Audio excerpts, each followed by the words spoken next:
ఎవరు, ఏమిటి, ఎందుకు, ఎప్పుడు, ఎలా అని మనం అనేక సార్లు మరి ప్రశ్నలు వేసుకుంటూ ఉంటాం. ప్రశ్నలు వేసుకుంటే మనకు కొన్ని విషయాలు బాగుగా అర్థమవుతూ ఉంటాయి. అటువంటి ఒక ప్రశ్న ఏమంటే అటువంటి ఒక ప్రశ్న ఎవరు, ఏమిటి, ఎందుకు, ఎలా, ఎప్పుడు అనేటువంటి ఒక మాటను మీకు బైబిల్లో చూపించాలని నేను మీకు ఆశపడుతూ ఉన్నాను. మరి రండి నాతో పాటుగా మరి కొరింథీయులకు రాసిన మొదటి పత్రిక 16వ అధ్యాయము 13-14 వచనాలు ఈ సమయంలో మనం చదువుకున్నాం. 13-14 వచనాలు మనం ఈ సమయంలో చదువుకున్నాము. చదవండి. మెలకువగా ఉండుడి, విశ్వాసమందు నిలకడగా ఉండుడి, పౌరుషము గలవారై ఉండుడి, బలవంతులై ఉండుడి, మీరు చేసే కార్యములన్నీ కూడా ప్రేమతో చేయుడి.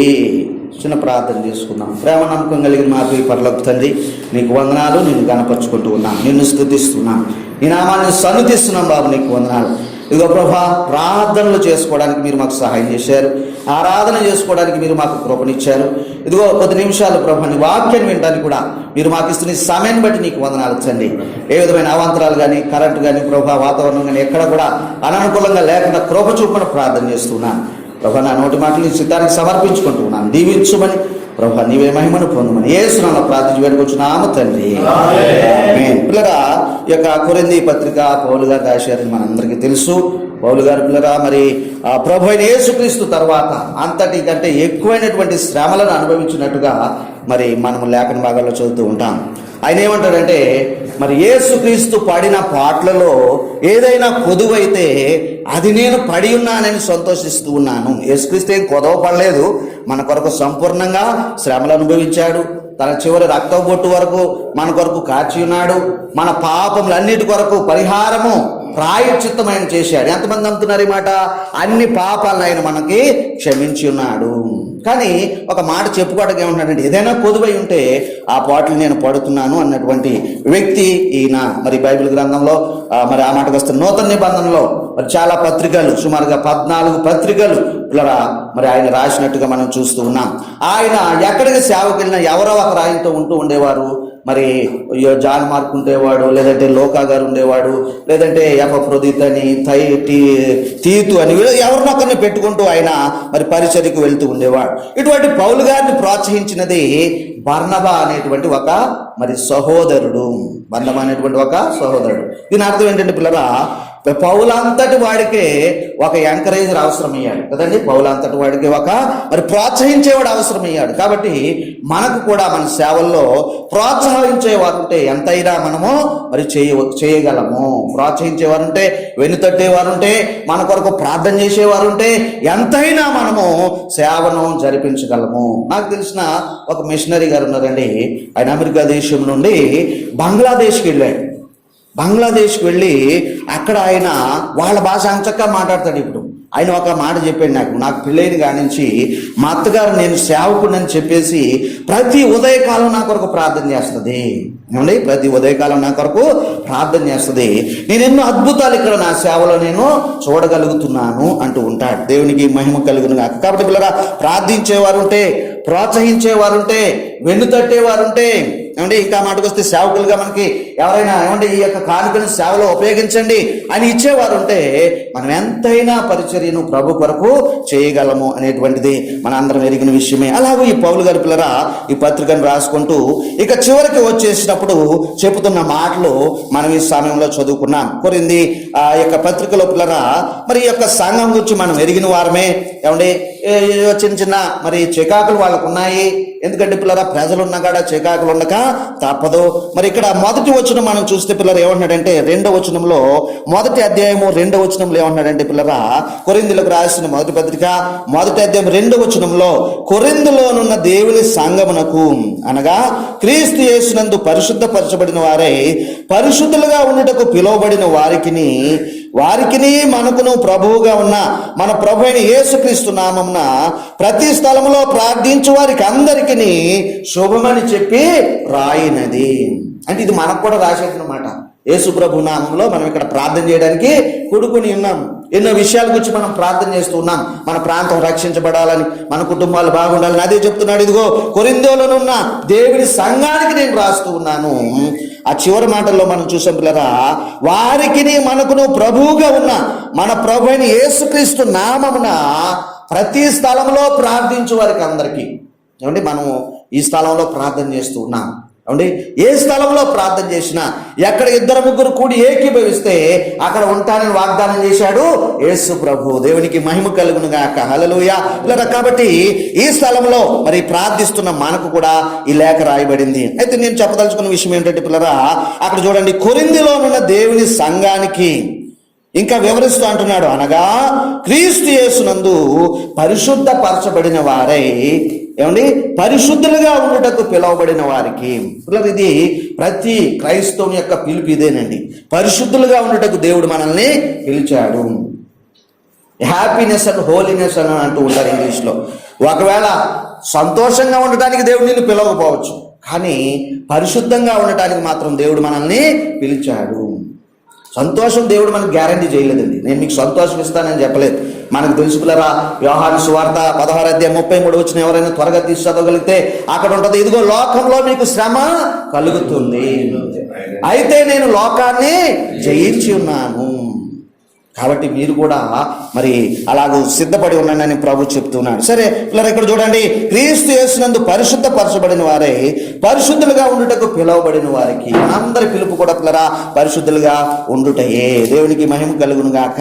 పరిశుద్ధులుగా ఉండుటకే ప్రభు మనల్ని పిలుస్తున్నాడు. పరిశుద్ధులుగా ఉండుటకే ప్రభు మనల్ని రక్షించుకున్నాడు. పరిశుద్ధులుగా ఉండుటకే ప్రభు మనకి పిల్లరా అవకాశాలను, ఏమంటే ఆరోగ్యాన్ని, వస్తువులను అన్నిటిని కూడా ఆయన అనుగ్రహిస్తూ ఉన్నాడు. దేవునికి మహిమ కలుగును గాక. చూడండి, చదవబడిన వాక్య భాగం పిల్లరా, కొరింథీయులకు రాసిన మొదటి పత్రిక 16:13 ఒక 5 మాటలు పిల్లరా ఈ దేవుని సంఘానికి, ప్రతి స్థలంలో ప్రార్థించే వారికి, యేసు నామమును బట్టి ఎక్కడైతే 2-3 కూడి ఉంటారో వారందరికీ కనుక మరి భక్తులు చెప్తున్న 5 మాటలు ఇక్కడ ఉన్నాయి. మొట్టమొదటి మాట ఏమిటంటే పిల్లరా, మెలకువగా ఉండుడి.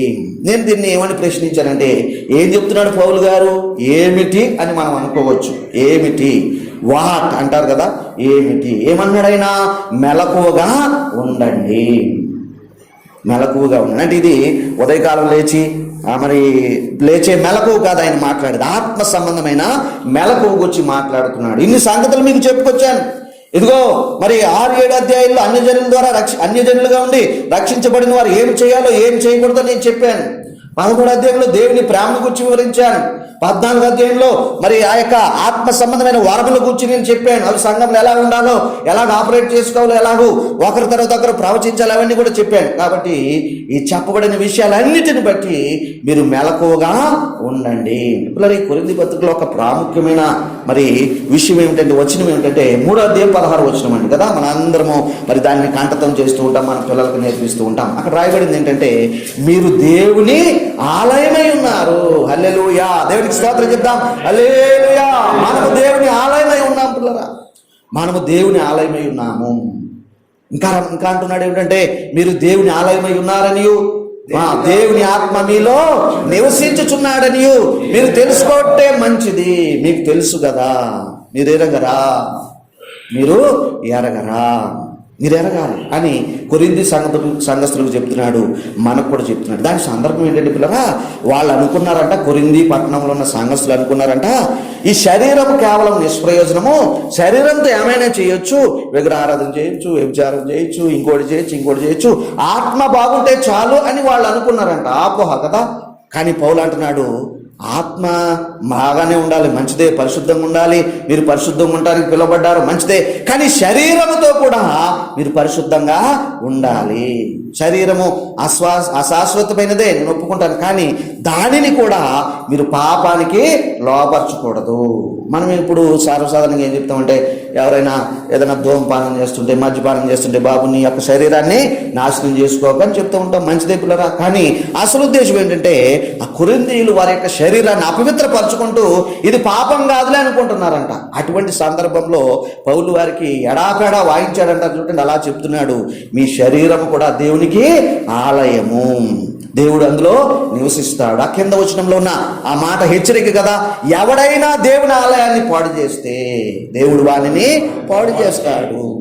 మనం సర్వసాధారణంగా అక్షరార్థంగా తీసుకుని ఏదైనా మందిరాన్ని పాడు చేస్తే దేవుడు వారిని పాడు చేస్తాడని చెప్తూ ఉంటాం. అంటే ఇప్పుడు కాలంలో చాలా ఎక్కువగా మనం చూస్తూ ఉన్నాం. కానీ దేవుడు ఎందుకు వాళ్ళకి అనుమతి ఇచ్చాడు? మందిరాలు పాడు చేసి దేవుడు ఏం చేయట్లేదు కదా. సో అలాగని పాడు చేయమని మన ఉద్దేశం కాదు కనుక. కానీ అసలు ఆయన ఉద్దేశం ఏంటంటే శరీరమును చక్కగా కాపాడుకున్నాము. ఈ విషయాలన్నీ మనకు మరి ఏమిటి? మీరు మెలకువగా ఉండండి. త్వరగా నాతో పాటు రండి పిల్లరా.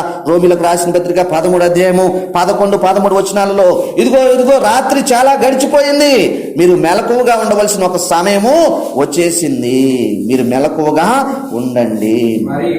మరియు ఆ కాలం నెరగండి, నిద్ర మేలుకొని వేళ అయినదని తెలుసుకొనండి. అలాగూ చేయండి. చాలు సార్, చాలు సమయాన్ని బట్టి మనం ముందుకు వెళ్ళిపోదాం. మీరు అలాగూ చేయండి.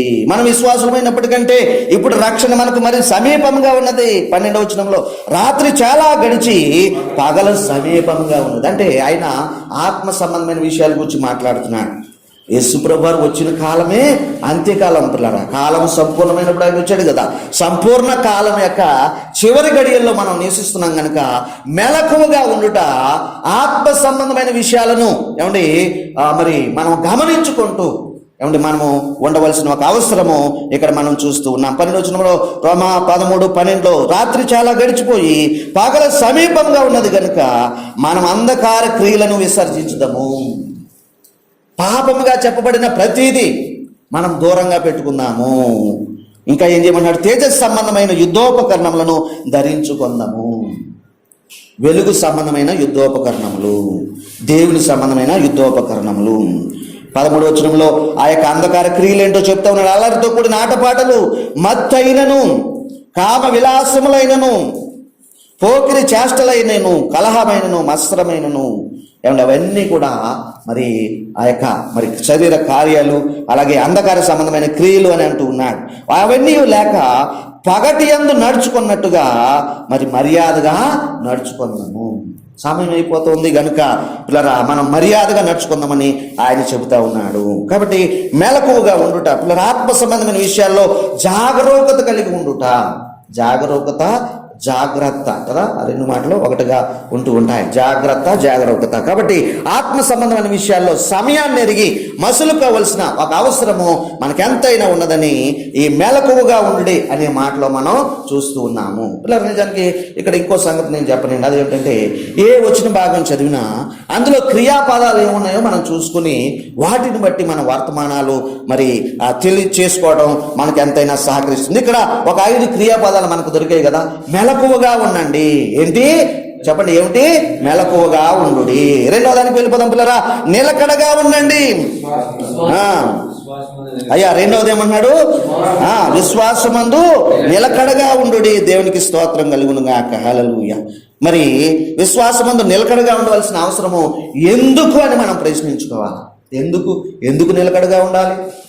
ఎందుకంటే పిల్లరా విశ్వాసాన్ని కదిలింపజేసే పరిస్థితుల్లో మనం జీవిస్తూ ఉన్నాం.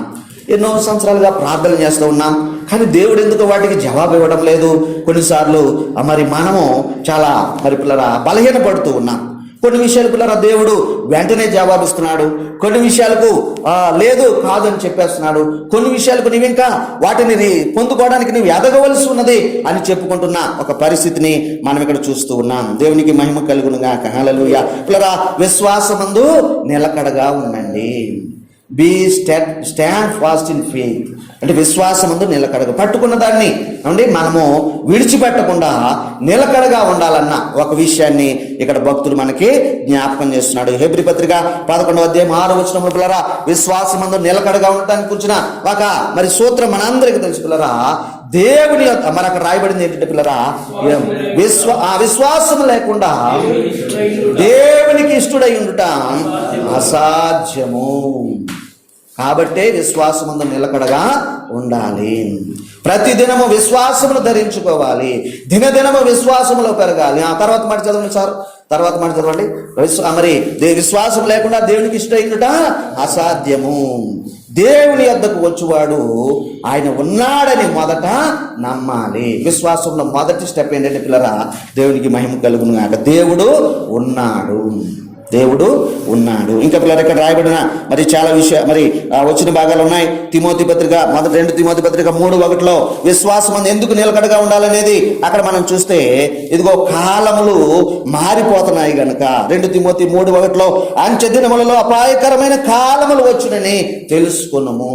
అపాయకరమైన కాలములు, అవసరమైతే ఏర్పరచబడిన వారు సహితము మోసపోయే విధానాలు, మోసపోయే పరిస్థితులు వస్తాయి కనుక నమ్మేదానిని గట్టిగా చేపట్టుట మనకందరికీ అవసరము. పరిశుద్ధులకు ఒక్కసారి అప్పగింపబడిన బోధ విషయమై పౌరుషము కలిగి ఉండుట మనకి ఎంతైనా అవసరం. అలాగే 1 తిమోతి 4:1-2 కూడా మరి పిల్లరా ఒక్కసారి మనం జ్ఞాపకం చేసుకుంటే పిల్లరా, మరి 1 తిమోతి 4:1-2 మాటలలో, అయితే కడవరి దినములలో కొందరు అబద్ధికుల వేషధారణ వలన మోసపరచు ఆత్మల యందును దైవముల బోధ యందును లక్ష్యముంచి విశ్వాస భ్రష్టులగుదురని ఆత్మ తేటగా చెప్పుచున్నాడు. ఈ యొక్క ప్రమాదాల నుంచి మనం తప్పించుకోవడానికి విశ్వాసమందు నిలకడగా ఉండటం మనకి ఎంతైనా అవసరము. ఈ 2 హెచ్చరికలు పిల్లరా, తిమోతి పత్రికలు అలాగే తీతుకు రాసిన పత్రికలు మరి ఇవన్నీ కూడా పాస్టర్లు ఎక్కువగా చదవలసిన పత్రికలు కదా, ప్రతి సమయమందును చదవలసిన పత్రికలు. ఇక్కడ ఏమన్నాడంటే, కడవరి దినములలో కొందరు అబద్ధికుల వేషధారణ వలన మోసపరిచే ఆత్మల యందును దెయ్యముల బోధ యందును లక్ష్యముంచి విశ్వాస భ్రష్టులగుదురని సువర్ణరాజు చెప్పుచున్నాడు అని రాయబడిందండి. నేను చెప్తే మీరు ఒప్పుకుంటారా? నువ్వేం చెప్పొచ్చు లేవండి అంటారు. లేదంటే పలానా ప్రెసిడెంట్ గారు చెప్తున్నారంటే ఒప్పుకోవట్లేదు. అక్కడ ఎవరు చెప్తున్నారు చూడండి, ఆత్మ తేటగా చెప్పుచున్నాడు. పరిశుద్ధాత్మ దేవుడు, యేసు ప్రభు, యెహోవా దేవుడు అన్నట్టుగా పిల్లరా ఆయనే తేటగా చెప్పుచున్నాడు. కనుక మన విశ్వాసమందు నిలకడగా ఉండవలసిన అవసరము ఎంతైనా ఉన్నది. 3వ విషయానికి మనం వెళ్ళిపోదాం పిల్లరా, పౌరుషము గలవారై ఉండుడి. 1 కొరింథీ 16-14 చదువుకున్న 3వ మాట ఏమిటంటే, పౌరుషము గలవారై ఉండుడి. పిల్లరా, నేను దీని గురించి ఆలోచన చేసినప్పుడు ఈ పౌరుషం అంటండి పట్టుదల ఏమిటది, పట్టుదల అనే మాటకు సమానంగా ఉంటూ ఉన్నది. పట్టుదల అనే మాటకు సమానంగా ఉంటూ ఉన్నది. మరి దీనికి రాయబడిన ప్రశ్న ఏమిటంటే పిల్లరా, ఎక్కడ మరి పట్టుదల కలిగిన వారమై ఉండాలి? మొదట ఏమనుకున్నాము, ఏమిటి మెలకుగా ఉండవలసిన అవసరం ఏమిటి అని చూసాము. రెండవదిగా ఎందుకు విశ్వాసమందు నిలకడగా ఉండాలో చూసాము. మూడవదిగా ఎక్కడ పౌరుషం గలవారై ఉండాలో మనం చూస్తూ ఉన్నాము. ఎక్కడ పౌరుషం కలిగి ఉండాలండి? చూడండి, ఇక్కడ ఉన్న చూడండి, ఇదే అదే ఒక 2-3 లైన్లు ముందుకు వెళ్తే పిల్లరా, 1 కొరింథీ 15:58 ఆ మాట మనం చూస్తున్నాం. 1 కొరింథీ పత్రిక 15:58 అదే పేజీలో ఉన్నది పిల్లరా మనకి. కాగా నా ప్రియ సహోదరులారా, మీ ప్రయాసము ప్రభునందు వ్యర్థము కాదని మీరు గమనించండి. అయ్యా స్థిరులను కదలని వారును ప్రభు కార్యాభివృద్ధి అందు ఎప్పటికీ ఆసక్తులనై ఉండుడి. ప్రతి సమయంలో ఆసక్తి చెరుపుకోకూడదండి. సాధారణ అటండి పిల్లరా అనాసక్తి కలగజేస్తాడట. మొట్టమొదట చేసేది ఏంటంటే అనాసక్తి. ఏం పోతాంలే ప్రార్థనకి, ముఖేష్ గారు ఒక ఫోన్ చేస్తూ ఉన్నాడు, ఏం పోతాంలే అని అనుకుంటాం. మా సమయానికే పోవాలంటే ఎవరొకరు చేస్తారులే అని అనాసక్తి మరి సాతానుడు కలగజేసేది. కాబట్టి గమనించండి పిల్లరా, ఇది నేను చెప్పదలుచుకున్నది ఏమిటంటే, పౌరుషము గలవారై ఉండుడి, పట్టుదల కలిగిన వారై ఉండుడి, విశ్వాసమును చేపట్టుడి. ఇదే తిమోతి పత్రికలు అంటాడు, ఇదిగో నీవు నిత్య జీవాన్ని చేపట్టు. మరి ఇదిగో నీకు ఇదిగో చేతులుంచడం వలన కలిగిన ఆ వరాలని అలక్ష్యము చేయకు. మీకు తెలుసు పిల్లరా రిఫరెన్స్లు మరి నా యొక్క మరి లేదంటే పెద్దలు నీ మీద హస్త నిక్షేపం చేసినప్పుడు నీకు కలిగిన వరముల విషయంలో నీకు అలక్ష్యము కూడదు. బాగా ప్రార్థించేవాడువా, బాగా ప్రార్థన చేయాలి. ఉపవసించి దేశం వరకు విజ్ఞాపన చేసేవాడువా, ఆ పని చేయాలి. ఎవరు ఎక్కడ ఎందుకు నిష్ణాతులుగా ఉన్నారో, స్కిల్ఫుల్గా ఉన్నారో ఆ పనిలో ఇంకా ఆసక్తిని కలగజేసుకోవాలి. దేవునికి మహిమ కలుగును గాక. పిల్లరా, నేను సేవ చేస్తూనే ఒకసారి ఒక పని చేయడానికి వెళ్ళాను. ఆ కంపెనీలో ఆయన అడిగాడు, అందరూ బాగానే పనిచేస్తూ ఉన్నారు, కానీ కొన్నిసార్లు చాలా అనాసక్తిగా పనిచేసేవారు. అడిగివ్వండి ఆయన. అడిగితే నేననివ్వండి, కొంచెం జీతం పెంచండి సారు, అందరూ బాగా పనిచేస్తారనివ్వండి. సో ఆయన బాగా ఎక్స్పీరియన్స్డ్ అనమాట. జీతం పెంచితే కొన్నాళ్ళే పని చేస్తారు, కానీ వాళ్ళకు ముందేం కావాలి? ఆసక్తి పుట్టించాలి. పని విషయము శ్రద్ధ వహిస్తే వాళ్ళు ఆసక్తితో పని చేస్తారు, పౌరుషం గలవారు ఉంటారని ఆయన చెప్పుకుంటూ వచ్చేవాడు. దేవునికి మహిమ కలుగును గాక. రోమిలకు రాసిన పత్రిక 12వ అధ్యాయము 12వ మాట, ఒక్కసారి నాతో పాటు రండి పిల్లరా. 12వ అధ్యాయము 12వ మాటలో ఇలాగూ మనము చూస్తూ ఉన్నాము. నిరీక్షణ గలవారై సంతోషించుచు శ్రమయందు ఓర్పు గలవారై ప్రార్థన యందు ఆమేన్ ప్రార్థన యందు పట్టుదల కలిగి ఉండుడి. ఇలా దేవుడు 2 సంవత్సరాలుగా మన అందరిని ఇళ్లలోనే బంధించేశాడు. చదివితే వాక్యం చదవాలి, లేదంటే ప్రార్థన చేసుకోవాలి, ఉపవాసం చేయాలి, ఫోనుల్లో ప్రార్థన చేయాలి. ఇవే పట్టుదల కలిగి ప్రార్థన చేయాలి. ఇక్కడ ఇస్తున్న ఈ ఇన్స్ట్రక్షన్ చాలా బాగుంది కదా. మరి ఏమన్నాడు? ఇదిగో నిరీక్షణ గలవారై సంతోషించండి, నిరీక్షణ గలవారై సంతోషించండి, శ్రమయందు ఓర్పు గలవారై ఏమంటే ప్రార్థన యందు పట్టుదల కలిగి ఉండండి. అందరికి పిల్లరా, నాకు మీకు అందరికీ మనందరికీ పిల్లరా ప్రార్థన యందు పట్టుదల అవసరము. ఏమంటే సువార్త చేయటి యందు పట్టుదల అవసరము. ఏమండి సువార్త చేయటి యందు పట్టుదల అవసరము. సువార్త పిల్లరా మనం కావాలని చేస్తే తప్ప జరగదండి. కావాలని చేస్తే తప్ప ఇంటెన్షనల్గా చేయాలని చెప్తూ ఉంటారు. ఎవరైనా ఒకరితో మాట్లాడాలన్నప్పుడు ముందుగా ప్రార్థించుకొని మరి ఇంటెన్షనల్గా వెళ్ళి వారికి చెబితే తప్ప ఆ పని జరగని విషయము మనం చూస్తూ ఉన్నాము. సరే, నేను ముందుకు వెళ్ళిపోతున్నాను పిల్లరా. మరి ప్రార్థన ఎందుకు పట్టుదల కలిగి ఉండండి. పౌరుషం అంటే పిల్లరా పట్టుదల, పౌరుషం అంటే పట్టుదల, ఓపిక, శ్రమలో ఓపిక, ఇవన్నీ కూడా మనం చూస్తూ ఉన్నాం. సరే, తర్వాత మాటకి నేను వెళ్తున్నాను. బలవంతులై ఉండండి. ఎలా ఉండండి? బలవంతులై ఉండండి. దీనికి నేను మరి ఏమని ప్రశ్నించుకున్నానంటే, ఎందుకు లేదంటే ఎలా బలవంతులై ఉండుడి అని వాక్యం చెప్తుంది. ఎలా బలవంతులై ఉండొచ్చు చూద్దామండి. ఎఫెసీయులకు రాసిన పత్రిక 6వ అధ్యాయము 10వ వచనంలో ఒక మాట మనకి పిల్లల మనకు అక్కడ కనబడుతూ ఉన్నది. 6వ అధ్యాయము 10వ వచనంలో ఎందుకు బలవంతులై ఉండాలి లేదంటే ఎలా బలవంతులై ఉండాలి అనేది ఇక్కడ మనకు కనబడుతుంది. అయ్యా తుదకు ప్రభు యొక్క మహాశక్తిని బట్టి ఆయన యందు బలవంతులై ఉండండి. దేవునికి మహిమ కలుగును గాక. హల్లెలూయా. నీ సొంత బలాన్ని బట్టి బలవంతులై ఉండమని వాక్యం చెప్పడం లేదు. నీ సొంత జ్ఞానాన్ని బట్టి ప్రవర్తించమని వాక్యం చెప్పడం లేదు. దేవుని బలమునందు ఆధారపడి బలవంతులుగా ఉండమని మరి భక్తులు తన యొక్క పత్రికలో చెబుతూ ఉన్నాడు. అన్నీ చెప్పేశాడు. ఇక లాస్ట్ మాట, తొదకు అంటే అర్థం ఏంటండి? లాస్ట్ మాట అన్నమాట.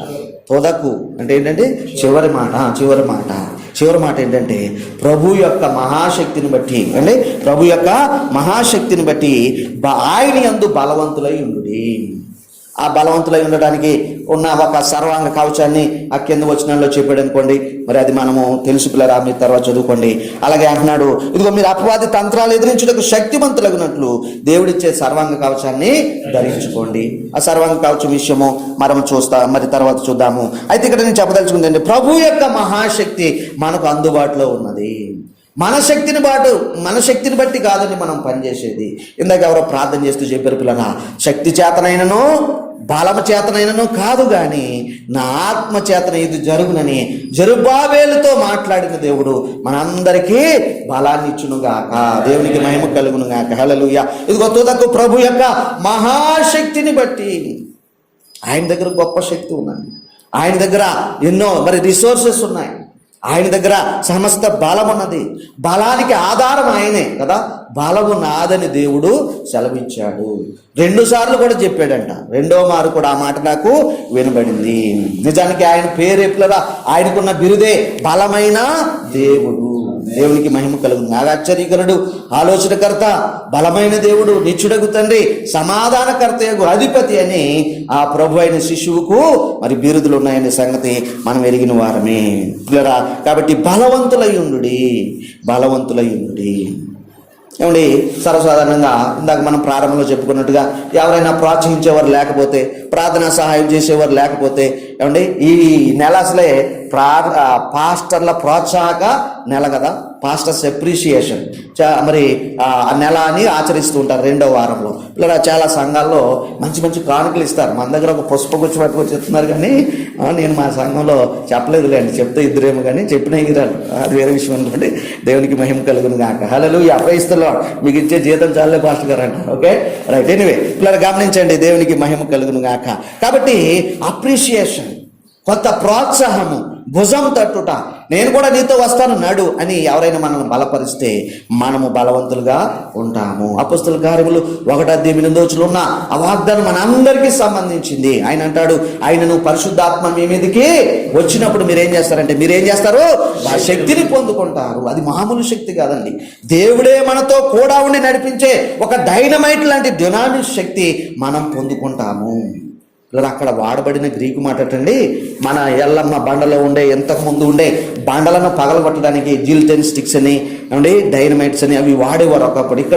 ఇక్కడ ఎక్కువ వాడటం మనం చూడలేదు కానీ కైసర్ నగర్లో ఎక్కువ వాడటం మనం చూసేవాళ్ళం. అంతటి బండలను పగలగొట్టే శక్తి, వర్చ్యూ ఆఫ్ జీసస్, మహాశక్తి అది మనకు అందుబాటులో ఉన్నది. కాబట్టి ఆత్మచేత నింపబడి అయినను పరిశుద్ధాత్మ మీ మీదకి వస్తే, మీలో నింపబడితే, మీరు కలిగి ఉంటే మీరు శక్తిని పొందుకుంటారు, మీరు బలాన్ని పొందుకుంటారు. కాబట్టి మీరు ఏం చేస్తారంటే అప్పుడు నాకు ఎక్కడెక్కడ సాక్షులు ఉంటారు? యెరూషలేములో ఉంటారు, గలిలయలో ఉంటారు, యూదయలో ఉంటారు, అలాగే సమరయలో ఉంటారు, అలాగే పిల్లరా ఇంకా భూది గంతాల వరకు నాకు సాక్షులుగా ఉంటారన్న వాగ్దానాలన్నీ కూడా మనయే. దేవునికి మహిమ కలుగును గాక. హల్లెలూయా. ఇదిగో పరిశుద్ధాత్మ మన మీదకి వచ్చినప్పుడు మనం బలం పొందుకుంటాము. కాబట్టి బలవంతులై ఉండుడి. ప్రభు యొక్క మహాశక్తిని బట్టి బలవంతులై ఉండుదాము. ఆ యొక్క సర్వాంగ కవచాన్ని మనం ధరించుకోవచ్చు. ఇదిగో 13వ వచనంలో అదే చెప్తున్నాడు, అందుచేత మీరు ఆపద్దినమందు వారిని ఎదిరించుటకు సమస్తము నెరవేర్చిన వారై నిలవబడుటకు శక్తిమంతులగునట్లు దేవుడిచ్చే సర్వాంగ కవచాన్ని మీరు ధరించుకోనండి.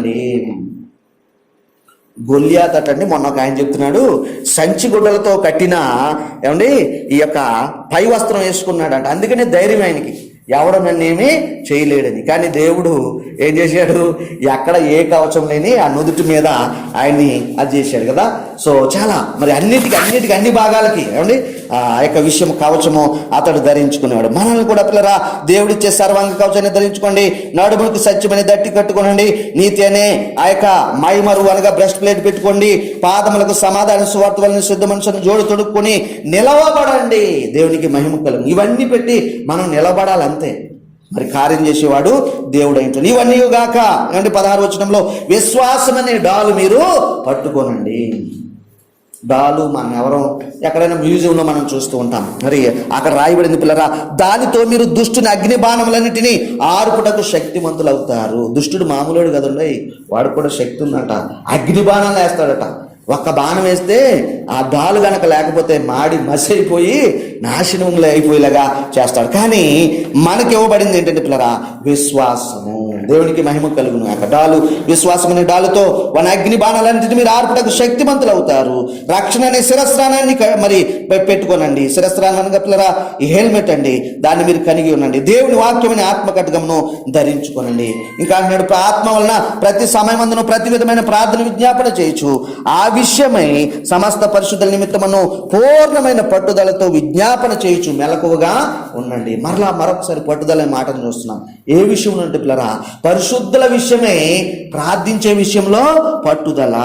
ఏమండి 18వ వచనంలో ఎఫెసీ 6:18 ఆత్మ వలన మరి ఏదైతే శక్తిని, ఆత్మను, బలాన్ని, దునామిక్ శక్తిని మనం పొందుకున్నామో ఆ బలాన్ని బట్టి ప్రతి సమయమునందును ప్రతి విధమైన ప్రార్థనను చేయొచ్చు.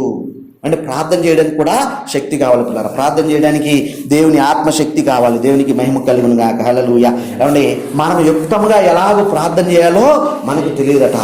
ఆత్మ తాడే మన పక్షముగా కొన్నిసార్లు విజ్ఞాపన చేస్తున్నాడట. ఇక్కడ 18వ వచనంలో ఆత్మ వలన ప్రతి సమయమందును ప్రతి విధమైన ప్రార్థనను విజ్ఞాపనను చేయొచ్చు. ఏమండి సమస్త పరిశుద్ధుల నిమిత్తమును. పిల్లరా ఈ రోజున పిల్లరా లోక పరిస్థితి గమనిస్తే ఏమండి కేరళ రాష్ట్రంలో విపరీతమైన వర్షాలు కురుస్తున్నాయి.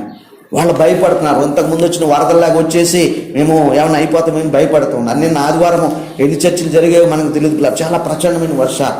అలాగే మన పక్కన ఉన్న శ్రీలంక దేశంలో వాళ్ళకి అప్పుడే రేట్లు పెరిగిపోయాయంట. రేట్లు పెరిగిపోయి ఒక్క ధనవంతులకు మాత్రమే ఆహారం దొరుకుతుందంట. మిగిలిన వాళ్ళు ఆహారం లేక కొట్టుమిట్టాడుతున్నారటండి. కాబట్టి సమస్త పరిశుద్ధుల నిమిత్తము మనము మరి పట్టుదలతో మరి విజ్ఞాపన చేయాల్సిన ఒక అవసరత, మెలకువ మనం ఇక్కడ చూస్తున్నాం. సరే పిల్లరా చివరిగా మరి చూడండి, మీరు చేసే కార్యాలన్నీ ప్రేమతో చేయండి. 1 కొరింథీ 16:14 వచనం చివరి మాట. 14వ అధ్యాయం యొక్క మరి 16వ అధ్యాయం యొక్క 14వ వచనము. 1 కొరింథీ 16:14 మాట, మీరు చేయు కార్యములన్నీ ప్రేమతో చేయండి. దీనికి నేనేమని ప్రశ్నించుకున్నానండి పిల్లరా, ఎవరు చేయాలి? ఎవరు చేయాలి? మనము చేయాలి. మనము చేయాలి. మీరు అన్నాడు కదా, మనము చేయాలి. ప్రారంభంలోనే మనం చదువుకున్నాం, ఇది ప్రతి స్థలంలో ప్రార్థించే వారికి రాయబడిన ఒక పత్రిక, ఉత్తరము. దేవునికి మహిమ కలుగును గాక. హల్లెలూయా. పిల్లలు గమనించండి, హెబ్రీ పత్రిక 13:2 అదే మాట మనం చూస్తాం. మనం అందరి నిమిత్తము ప్రార్థన చేయాలని ఒక మాట అక్కడ మనకు కనబడుతుంది. మీరును మరి వారితో కూడా అంటే మీరును వారితో కూడా బంధింపబడినట్టు బంధకములలో ఉన్న వారిని జ్ఞాపకం చేసుకుని, మీరును వారిలో మరి మీరును శరీరంతో ఉన్నారు కనుక కష్టములను అనుభవించుతున్న వారిని జ్ఞాపకం చేసుకోనండి. దేవునికి మహిమ కలుగును గాక. హల్లెలూయా. అందరి నిమిత్తము మనం ప్రార్థన చేయాలి. అలాగే ఈ 14 మాటలు మనం చూస్తున్నాము. ఎవరు చేయాలనే మాటకు, ఏమి చేయాలనే మాటకు మనం చూస్తే పిల్లరా, ఏమండి, మనందరము చేసే కార్యాలన్నీ ప్రేమతో చేయాలి. ఇదే కొరింథీ పత్రికలో పిల్లరా 13వ అధ్యాయంలో 13 వచనాలు ఉంటాయి. మన అందరికీ తెలుసు పిల్లరా, ప్రేమను గుర్చిన ఎంత విస్తారమైన విషయాలు ఉన్నాయి. ప్రేమ అనేకమైన పాపాలని కప్పుతుంది. ప్రేమ అనేకమైన పాపాలని కప్పుతుంది కనుక మిక్కుటమైన ప్రేమను మనందరము ధరించుకోవాలి. ఒక మాట చెప్పండి పిల్లరా, అంత్య దినాల యొక్క ఒక సూచన ఏమిటంటే పిల్లరా, ప్రేమ తగ్గిపోద్దటండి. మత్తయి సువార్త 24వ అధ్యాయం 10, 11, 12 వచనాలు ఆ మాట ఉంటుంది. అక్రమం విస్తరించుట చేత అనేకుల ప్రేమ చల్లారిపోతుంది.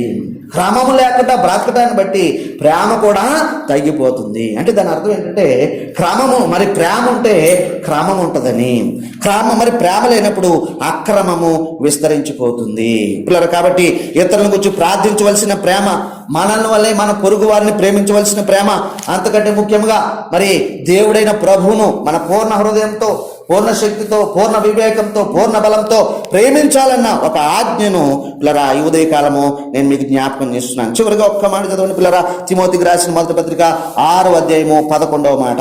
తిమోతికి రాసిన మొదటి పత్రిక 6వ అధ్యాయము 11వ మాటలో ఇలాగూ, దైవజనుడా, నీవైతే వీటిని విసర్జించి నీతిని, భక్తిని, విశ్వాసమును, ప్రేమను, ఓర్పును, సాత్వికమును సంపాదించుకున్నట్టుకు ప్రయాసపడము.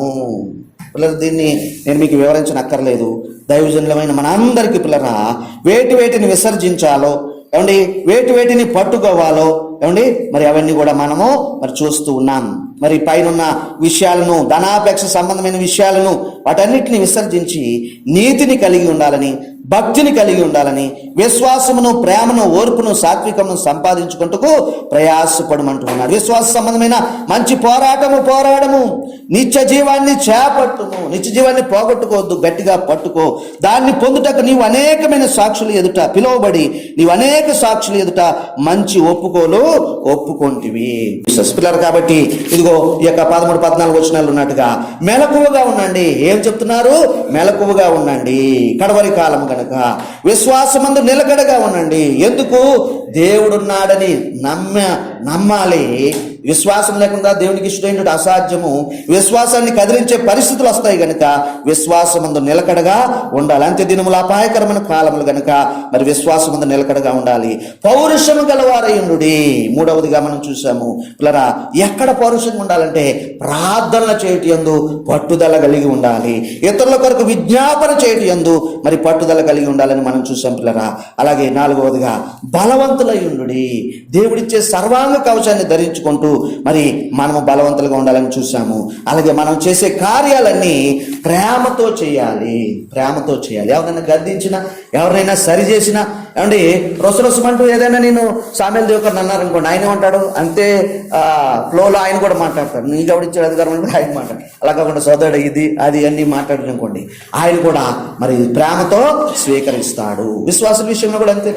ఎవరు ఏమంటే గద్దించవలసిన సమయంలో గద్దించాలి, కానీ ప్రేమ చేత గద్దిస్తే వారు ఎక్కువగా మరి మారడానికి అవకాశము ఉన్నది. మనం చేసే కార్యాలన్నీ ప్రేమతో చేద్దాముగాక. ప్రార్థన చేసుకున్న పిల్లరా, దేవునికి మహిమ మహిమ కలుగును గాక. హల్లెలూయా. ప్రభువా నీకు వందనాలు, నిన్ను స్తుతిస్తున్నాను. ఈ ఉదయకాలం ప్రభువా ఇదిగో యేసుతో సహవాసము అని మా ప్రార్థన ఫెలోషిప్ ద్వారా మీరు మాకు చూపిస్తున్న కృపలన్నింటిని బట్టి నీకు వందనాలు తండ్రి. పెద్దలు చిన్నలు నైనా దైవజనులు, సీనియర్స్, జూనియర్స్, అసోసియేట్స్, ట్రైనర్స్ అందరూ ఉన్నారు ప్రభు. నీకు వందనాలు ప్రభా. ఇదిగో అల్పుని తండ్రి కొన్ని మాటలు చెప్పడానికి నాకు కూడా మీరు అవకాశం ఇచ్చినందుకే వందనాలు తెలియజేస్తున్నాం. ప్రతి వారం ఈ రీతిగా మమ్మల్ని మేము పురుకొల్పుకుందాము గాక. మా ప్రార్థనలు మేము పట్టుదలతో ఉందము గాక. మేము చేసే కార్యాలని ప్రేమతో చేయుదుము గాక ప్రభు. నీకు వందనాలు తండ్రి. అయ్యా ఇదిగో ప్రభా నీవిచ్చే సర్వాంగ కవచాన్ని ధరించుకొని మేము బలవంతులుగా ఉందుము గాక తండ్రి. నీకు వందనాలు ప్రభా. విశ్వాసం అనే డాలుతో దుష్టుడు వేసే అగ్నిబాణాలన్నిటినీ మేము ఆర్పివేయుదుము గాక తండ్రి. నీకు వందనాలు. ఆత్మ వలన ప్రతి సమయమందును ప్రతి విధమైన ప్రార్థనను విజ్ఞాపనం చేయొచ్చు పరిశుద్ధులందరి నిమిత్తము పట్టుదలతో ప్రార్థించే కృపను దయచేయమని ప్రార్థన చేస్తూ ఉన్నాం ప్రభు. నీకు వందనాలు తండ్రి.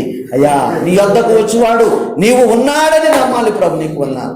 విశ్వాసం లేకుండా నీకు ఇష్టమైతే అసాధ్యము తండ్రి.